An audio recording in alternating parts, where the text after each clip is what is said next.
ધારો કે કોઈ વ્યક્તિ હોય એ દાન આપે સમાજની અંદર, કે કોઈ ધર્મની પાછળ દાન આપે, કે કોઈ મિત્રને દાન આપે, કોઈ પણ રીતે આર્થિક મદદ કરે, તો જો એની પાછળ કોઈ અહંકાર હશે ને, અહંકારના સંતોષ માટે જો દાન કરવામાં આવશે ને, તો એક નકારાત્મક અહંકારને વધારો કરે છે. પણ આપણું આખું જીવન આ અહંકારની બાજુ જ નિર્મિત થાય છે, અને એના કારણે આપણે જે નૈતિકતા બાજુ વળવાનો પ્રયત્ન કરીએ છીએ ને, પણ આપણે અનૈતિકતાની અંદર સહેજે સહેજે વહી જઈએ છીએ. ધારો કે કોઈ વ્યક્તિ હોય એ દાન આપે સમાજની અંદર, કે કોઈ ધર્મની પાછળ દાન આપે, કે કોઈ મિત્રને દાન આપે, કોઈ પણ રીતે આર્થિક મદદ કરે, તો જો એની પાછળ કોઈ અહંકાર હશે ને,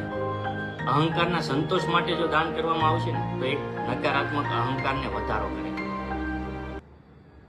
પણ આપણું આખું જીવન આ અહંકારની બાજુ જ નિર્મિત થાય છે, અને એના કારણે આપણે જે નૈતિકતા બાજુ વળવાનો પ્રયત્ન કરીએ છીએ ને, પણ આપણે અનૈતિકતાની અંદર સહેજે સહેજે વહી જઈએ છીએ.